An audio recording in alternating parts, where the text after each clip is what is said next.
Like, how do you deter them from making a decision to ram raid because actually they think, oh, the consequences are going to be so bad that actually I'm not going to do that. But if they're impulsive, then surely that won't work. One of the consequences is potentially that kids over the age of 15 can be sent to military-style academies, and that was obviously a National Party policy heading into the election.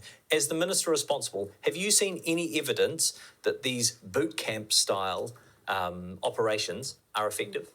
Yeah, so we've looked overseas and we've looked at what we've already done in New Zealand. So there was a MAC program and there was also the LSV, which continues now, but it's more of a voluntary program for people who have put themselves forward for that. Yeah. So there is a lot of evidence that says while they're on these programs, that it shows some positive results.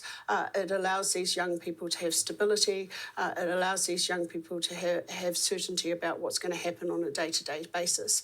But what we haven't done well in the past is actually, instead of sending them back to the same environment that they came from and just saying you're on your way, we've done our bit, and step in and wrap around them once they leave the program. We haven't done that well.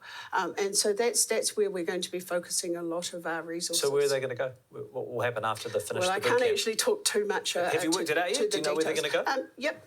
So we've got a framework put in place, and we've got plans put in place, and that's something that I'll speak to in an announcement that's coming up around what we are going to do differently. Can you tell us who's going to be staffing the boot camps? Is it NZDF staff? Is it corrections staff? So the military style academy component is an in-residence component. The pilot program will be run in an existing youth justice facility, and it will be staffed by with the support of Defence and with Oranga Tamariki staff. 3 months? This is for the pilot program. Yeah. It's a 12-month program. Yeah, right. But the actual residential part of it? Yeah, it'll be around 3 months. Around 3 months, right. What's to stop kids who go through this program experiencing abuse and care? I mean, that's a bit of a loaded question because the purpose of the military academy is not to stop abuse and care.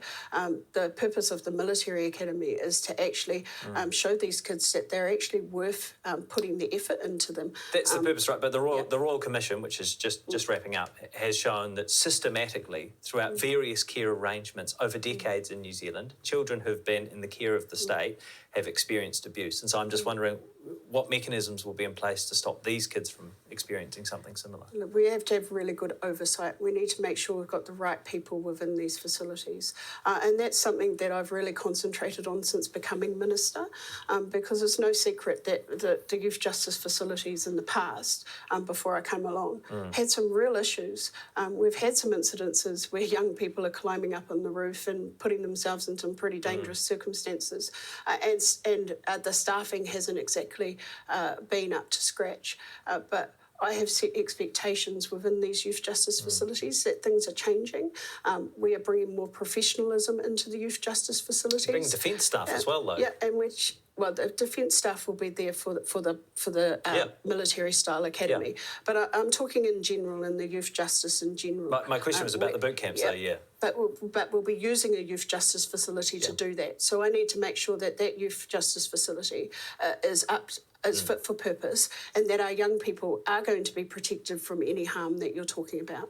Look forward to the announcement this afternoon. Thank you. Chhour, thank you very much for your time.